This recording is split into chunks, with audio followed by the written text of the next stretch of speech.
UK Prime Minister David Cameron has dismissed the idea of leading the UK into the Eurozone, but the economics argues the opposite, according to Reuters' Breakingviews. Here's Cameron, by the way, talking the talk on remaining a key player in Europe.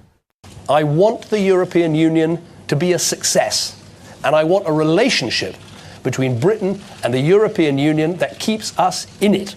Right, here to explain why Cameron should go yet further is Reuters' Breakingviews economics editor Edward Hadas. This is a bold piece, to say the least. Even an unrealistic piece, what do I say? They shouldn't quit the EU, it should join the Euro. That's right. Just take me through the background thinking to this first. Right. Well, as we just heard, Cameron wants to be a European, and there's good economic reason for wanting to be so. Half of the trade of the UK is roughly with the Eurozone. The regulation, the whole sort of economic and financial core of the country is very closely tied to the Eurozone. And the reasons that were given 10 years ago for not joining the Eurozone, remember Gordon Brown commissioned a study, five tests. We seem to fail all of those tests now, don't we? Yeah, exactly. I mean, we passed, the tests were set the other way. Sorry, Does the Eurozone help the UK economy? The answer is yes, yes, yes, yes, and yes. Yes. And this is just obvious. And then what I add is that there would be a sixth test if you did it today, which would be, does staying alone with 3% of the world's GDP make any sense anymore? And the answer there is, of course it doesn't. You would want to be a big part of a much larger economic group to retain the UK's status in the world.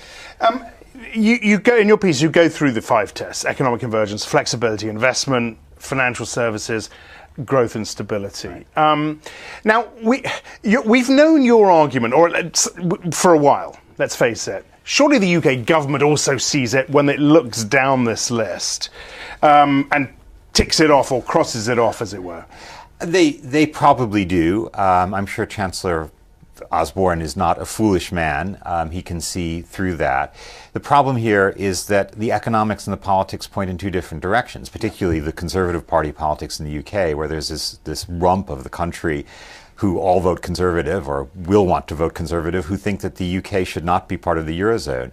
And politically, the government has decided to be as distant as possible from the European consensus, including this referendum, including taking the Conservative Party out of the sensible group in the EU. And I just think it's important to remember that this is economic nonsense. It may make political sense, it may make cultural sense. I'm not debating that question, but in terms of the prosperity and prospects of the UK economy, to sit there and say, well, we would be better off outside of the Eurozone. Perhaps there was a case that was true in 2003. Now, no longer. Do you think we'll talk more about this and your piece and the sorts of thing in your piece if we go into a triple dip? I hope so. I hope that as the long stagnation of the UK economy continues, that people will say, wait, our model really isn't working. Perhaps we will do better to join the somewhat less unsuccessful EU model. Of course, if things improve, then it's probably all going to be put to one side again, right? If the UK has a miraculous recovery that makes it look like a leading country in Europe again, then I'll have to reconsider, but I'm not too worried about that. All right. Edward, thanks very much indeed. This piece, of course, you can read on the Breakingviews website and, of course, the Reuters wire. That is it. My thanks to Edward Hadas. For more agenda-setting insight, watch the US show every day, 12:30 Eastern, 17:30 GMT. I'm Axel Throvel. This is Reuters.